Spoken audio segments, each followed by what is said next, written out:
Hey, everybody. Welcome back to Restoring the Soul. It's Michael John Cusick, and I'm here with AJ Denson. Good to be back. It's so fun to have conversations with you about this. Last time, we kind of went into the weeds and off the rails from the topic we initially said we were going to talk about. But as we talked about attachment, I felt the need to talk about the fact that the story of God is attachment, that the heart of the Trinity is attachment, that it's connectedness, that's an indivisible unity. For folks that missed that episode, I think it was called something like Attachment Neuroscience and the Trinity, because we couldn't think of a better name. And Yes. Today we're going to jump into the 4 S's, which was our intention in the last episode. So let's talk about it, the 4 S's. I mean, just as kind of a segue, the Lord, the Trinity, perfect example of perfect attachment. Now we're moving into 4 S's of attachment with people and relationships around us. So walk us through it. What are the 4 S's, Michael? The 4 S's are seen, soothed, safe, and secure. And once again, I'm going to give just a little bit of backdrop and hopefully not digress too much. But these are the 4 components of attachment that if these 4 S's are in place in a relatively sufficient amount, then a secure attachment will develop. And that secure attachment is a sense that, as I say in the book, that love has me. From the infant to the parent or caregiver, that love is that person that's attuning to them. Spiritually speaking, love has me is a sense that the Trinitarian God revealed in Jesus, Father, Son, and Holy Spirit, but if we want to know what that Trinity looks like, Jesus himself said in John 15 that if you've seen me, you've seen the Father. So the goal is secure attachment with every infant. But if that infant has not been seen, if they've not been soothed, if they've not been safe, then that secure attachment is either not going to fall into place, and that child won't be able to regulate in their infant-dependent state. They're going to tend to be either anxious or avoidant in getting their needs met. We'll talk about that in another episode. But there's 2 ingredients that really go into this attachment, and I want to state this as kind of the big lens before we get into the small lens of seen, soothed, safe, and secure. The big lens is that for attachment to occur, the infant needs, and we all need from womb to tomb, we need attunement and trust. Attunement is this idea of being seen, and that is that the parent is attentive, dialed in, sees the child, not just sees them physically with their eyes and that there's this little baby in a crib or this child in a playpen, but that they see who they actually are. That attunement is that sense of being present to the child in the present moment for who they actually are. And of course, this presumes that the parent, the caregiver, can be present within themselves and is bringing that presence to the infant. I quote this in the book, Sacred Attachment, but my colleague just down the hall at Restoring the Soul, Brian Becker, and dear friend, he defines intimacy as all of me welcomes all of you, and all of you welcomes all of me. And even though that parent-child relationship wouldn't typically be addressed as intimacy, there's that sense where the parent is saying to the child in unspoken terms, all of me, the parent, can welcome all of you. You're crying. You're waking up in the middle of the night needing to be fed. Your stinky diaper. Now, of course, when a baby's crying, that can overstimulate our hearing. I know that personally. Stinky diapers, you sometimes just have to turn your head away. Waking up in the middle of the night, you're tired and all you want to do is go back to sleep. And yet there's a sense that in the middle of whatever is happening in me, that I can be present to my own dysregulation, to my own struggle, distress, etc., and bring that presence to the infant and wherever they're at. That's the essence of attunement. Now, we could go into much greater definition, and I want to do an episode on this as well, that attunement has a lot of verbal, but also nonverbal aspects to it. That if a parent comes to the infant and their face is either flat and sad, or if they are anxious and their face is looking like they're angry, somehow that infant can read that through what we call neuroception, not a cognitive structure of this is an angry face, but the neurons that are there, that infant picks that up. So attunement then allows trust to develop. So attunement plus trust equals attachment. And as we'll talk about, these 4 S's are really the basis of trust. That if the child is not seen, if they're not soothed, if they're not safe, and they don't develop a sense of security, they won't be able to trust. And here's the problem with that. The problem is that we then bring that not being able to trust in an embodied sense into our relationships. And we develop survival strategies in our relationships then to get our needs met, to be seen, soothed, safe, secure, to receive attention, affection, affirmation, acceptance, significance, satisfaction, and ultimately a sense of security. We develop survival strategies to get those needs met, and it doesn't actually require trust in those senses. And again, there's generally 2 ways that happens: in an anxious, striving, restless, clinging way, what we call anxious attachment, or in a way where I'm pulling back because I'm not going to get my needs met, and rather than come with expectation and then experience disappointment, I'll just disengage and stay back. So trust plus attunement equals attachment. And to take this from the theoretical to the personal, and I've talked about this for a couple of decades now, but in my story, with all the things that happened to me that never should have happened, and then the things that should have happened and didn't happen, what I call wounds of presence and wounds of absence, this has been my lifelong struggle. And so I'm a 61-year-old man. I've been a Christian for over 40 years. I've been a therapist for over 32 years. And there are still parts of me that struggle to trust because of fear, because of my own anxiety. So I just want to say all that is the introduction to the 4 S's of seen, soothed, safe, secure before we jump in. Yeah, I love that. Going back, as we're still kind of clarifying the basics, is there a world, because you mentioned that there's attunement and trust, and that forms attachment. Is there a world where attunement and trust, you could have one without the other, or are both required? I believe that both are required. I imagine that somewhere there's a world in which virtually, any combination of these could happen. There's always just this dynamic of each individual, based on our temperament, genetics, and certainly our environment, has different capacities for resilience. So you can have different children in a family, and of course, marriage and family therapists will say that every child that's added to the family actually becomes a whole new family system. So I'm the youngest of 5, and each of my siblings has very different issues from me and responded very differently to our home environment. One quick example of that is that as the youngest, my dad was sober for 5 years when I was born, or shortly after I was born. And then in 2nd grade, when I was in 2nd grade and my siblings were 10 years beyond that, he started drinking again. But he disappeared for 2 weeks and then got treatment and was sober for 46 years. So my siblings' experience of alcoholism is very, very, very different from my experience of alcoholism, even though we both grew up in an alcoholic family. And that led to very different outcomes. So I would suggest that even among my siblings, that there's very likely different attachment styles there. But generally speaking, attunement allows for trust, and that trust is really the essence of the attachment. I'm trusting, and I have this physiological, neurological capacity, apparatus, mechanism that's developed inside of me on an embodied level that allows me to entrust myself to others with a sense that generally care, love, attention, getting my needs met will be there. I always think of it as a giant exhale, a sense of,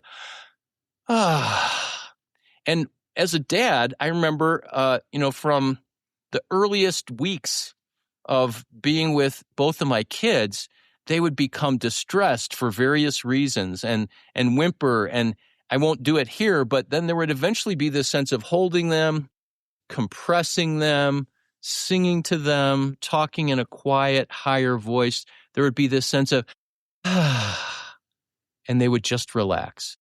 And that's a picture of secure attachment.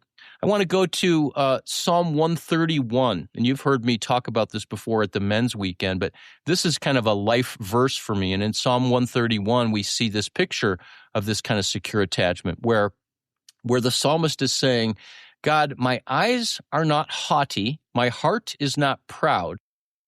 I don't concern myself with great matters or things too wonderful for me, but I have calmed myself, I've quieted my ambitions, and I am like a weaned child with its mother. Like a weaned child, I am content. And then the last verse says, Israel, put your hope in God.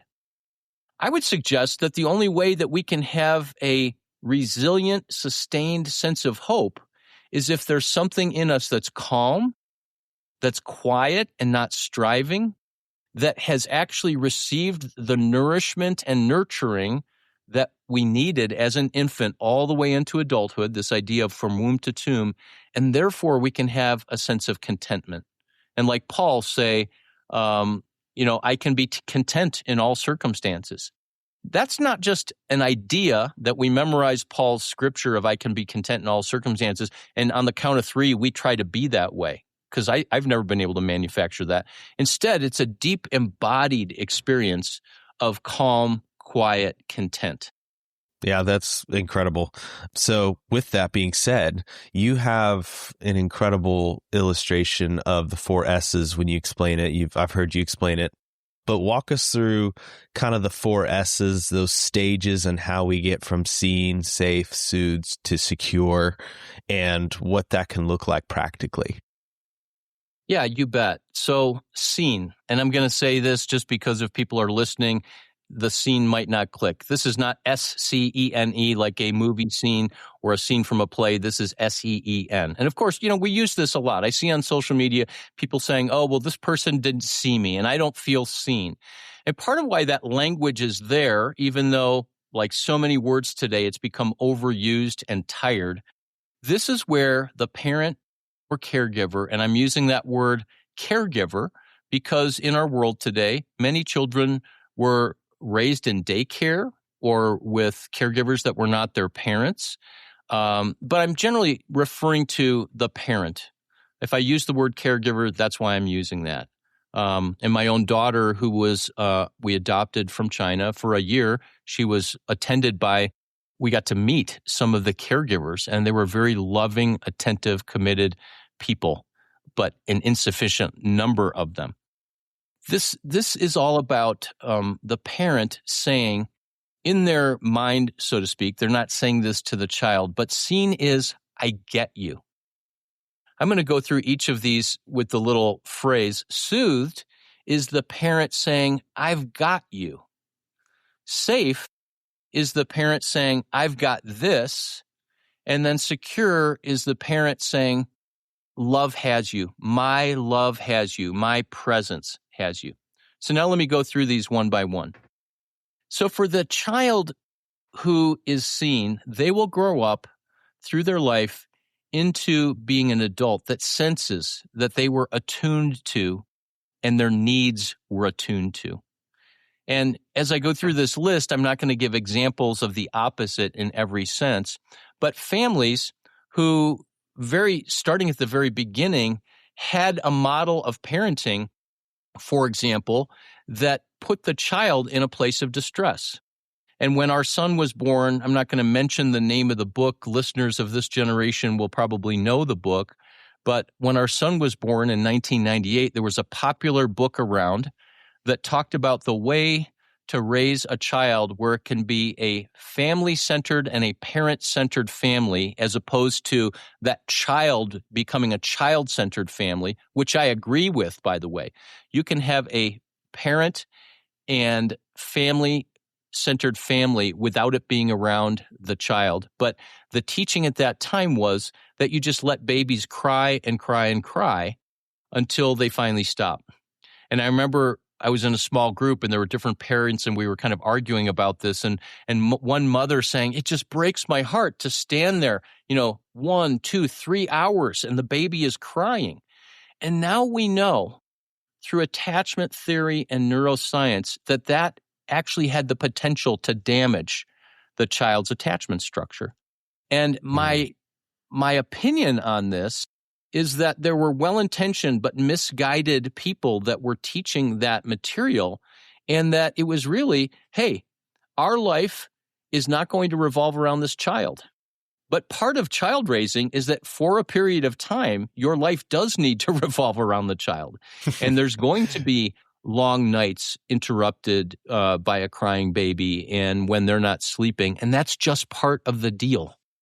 So when the infant's needs are not attuned to, when they are left to themselves, it breaks down this sense of predictability and trust that I have this sensory need.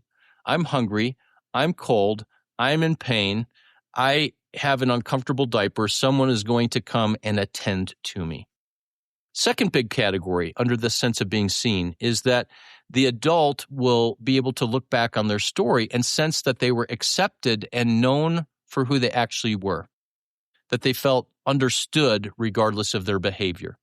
Now, of course, what does it mean that an infant is understood for who they are until that infant develops more of a sense of self and individuality as they start to crawl, as they start to walk, as they start to either finger paint or pull the dog's tail, or growing older, do dance or art or sports? That parent says who you are, your particular interests and sense of unique self is not something that I have to manipulate for my own end. And in terms of behavior, not just interests, that if that child is a strong-willed child, if you will, or if they're a compliant child, that the parent is grounded and present and healthy enough in themselves that they can welcome who that child is. Another one of these underseen is that there was a sense of being delighted in by the caregivers, that I am seen, and that's a good thing. I have some friends that were missionaries, and they told me this wonderful story of their son who was, I think, 3 years old or 4 years old, and they were in the coach seats flying from America back to the country on another continent that they were, and somehow this little 3 or 4-year-old wandered up into first class, went through the curtain, and the mom started to panic.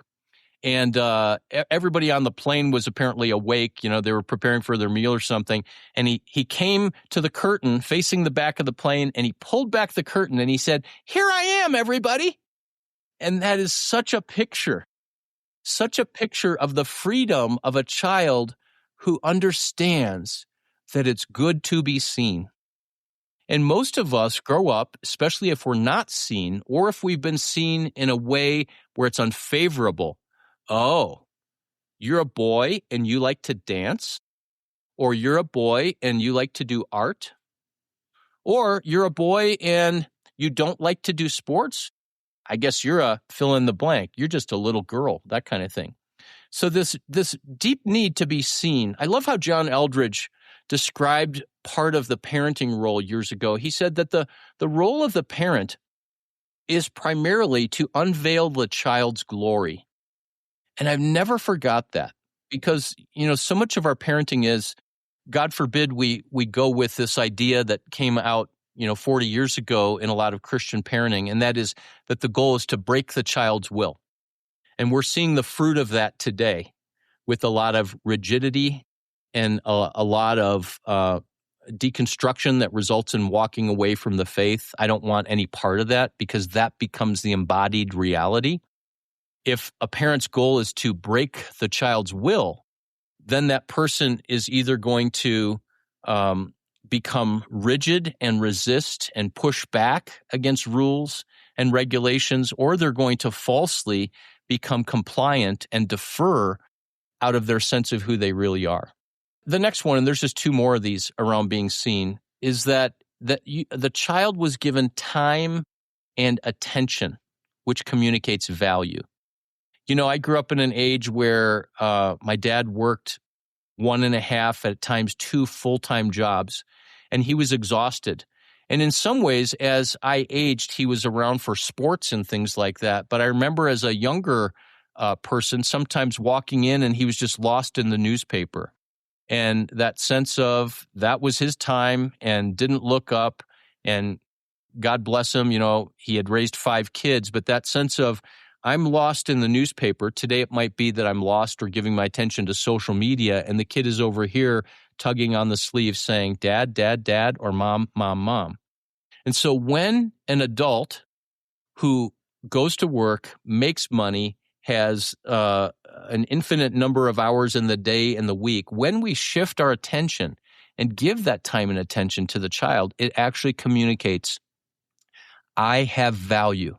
I have a sense of importance. So the final one here is that the thoughts, the feelings, and the struggles of the child, that those are welcome. So in many homes, and I've seen this a lot in Christian homes, there's certain struggles we're not going to talk about. There's certain feelings that we're not going to talk about. Just recently talking to someone who grew up in a hyper-spiritual family, and anytime there were tears, it was like, stop crying, don't cry, just trust the Lord for the joy of the Lord. There's no need to cry. We're happy clappy. All of this sense of being seen lays a foundation for the child to experience soothing. If they're seen, then they can experience soothing. I'm going to stop there. I'll let you respond or make comments. Yeah, I would love to jump in on that. As first, incredible detail of seen, SEEN, for the first S. Something that popped out to me that I'd love for you to address is that you mentioned a lot of what we thought we knew about parenting, letting the child cry out, what we know now. And I could just see a lot of parents maybe feeling some shame, maybe feeling just, oh man, like I really tried. And what would you say to that parent that might be beating themselves up when they had all the good intention in the world, but are like, man, I just didn't know? Stay with us. We'll be right back. What if healing didn't have to take years?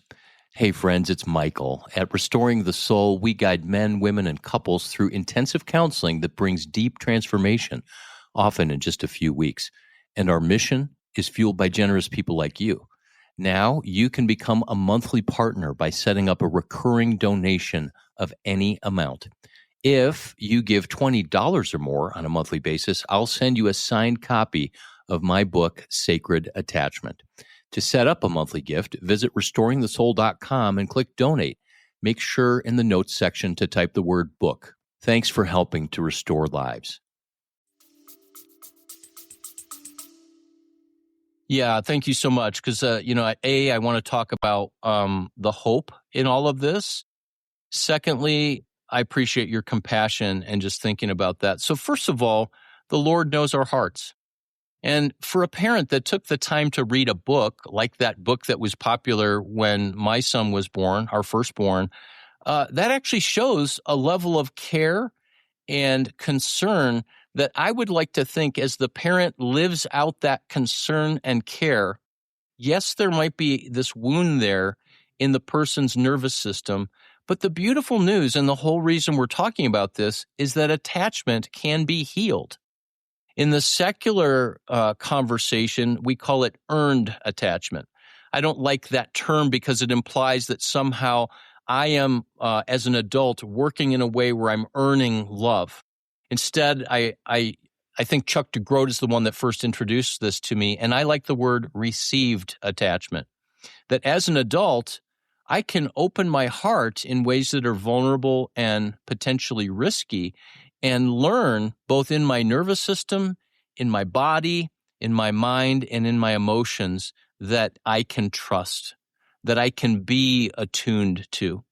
Now, if we just put our head down and live out our adaptive survival strategy of I'm just going to avoid intimacy or I'm going to control to make sure the intimacy always there, then it's going to be hard to have this received secure attachment. But change can actually happen. But I'd like to think that those parents went on to become attuned parents in other ways. And so there's really hope there. And this is, as people hear this information, I'd want to say two things. First, about 60%, according to the clinical research, only 60% of people in the United States have a secure attachment. That's the data from laboratories and science. Most therapists, and of course we can be biased because we have the people with the problems and the issues in our office, but I believe, as do many of my colleagues, that especially in our culture today, where we have digital natives, where people have grown up on social media, where there's far less face-to-face connection, that number is decreasing. And I'm guessing it's sub 50% right now in a world that is as mad as it is. And in some ways, our world and us, as John Eldredge says, being disciples of the internet, that's kind of teaching us and discipling us how to live. It's wiring our nervous system where less and less we have to turn to another person to be seen, soothed, safe, and secure. And we just get louder and louder on social media, and we can be soothed. And that we can be seen, and our soothing comes when people agree with us. And when they don't agree with us, we're dysregulated and we're in distress. And often we find a sense of safety when we have a community of like-minded people that agree with us and therefore kind of validate who we are. And so all bets are off in terms of the current couple of generations that have been raised on social media. I feel like you could do a whole podcast just on the social media aspect of attachment. just that one. Absolutely. Yeah. That was awesome. I think we have so much we can go off of with Scene. Maybe we can come back in another episode and hit some more S's and go into detail on those, because it's so valuable going into detail and fully exploring what one of these S's of attachment can look like. Yeah, I just want to end with this, AJ. I want to go to two passages in Scripture. Please do. Because this relates to your question as well about what do you say to the parent who may be thinking, I screwed my kid up, and they're forever marred and wounded by this. Well, here's the beautiful thing. We believe, as followers of Jesus, that we are seen, soothed, safe, and secure in Him and with Him and by Him. And so the first thing I would say is in Jeremiah chapter 1, there's this beautiful, beautiful statement of God through the prophet Jeremiah, and he says, before I formed you, I knew you, and I set you apart. And I'd like to think that poetically speaking, God is not just saying, before I formed you, I knew that you would be born, but that God has a dream.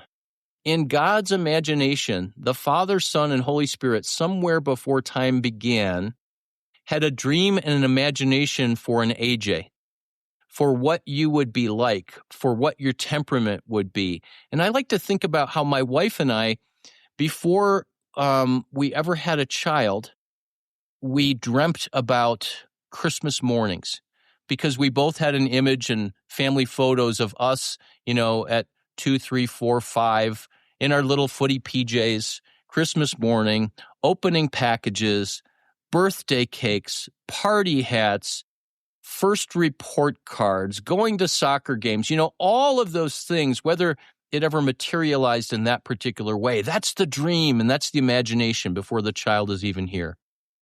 And there's a sense of what will that child become? What will they be like? That's what's happening in Jeremiah chapter 1, when God says, before I even formed you, before the sperm and the egg came together, I knew you. So there's this deep, deep sense that we are seen from the God who knows us deeply. Then I would take people to Psalm 139, a stunning, staggering psalm that talks through basically the first 13 verses, and it says, God, you know when I sit and when I rise, before a word is on my tongue, you know it completely. Where can I go from your spirit?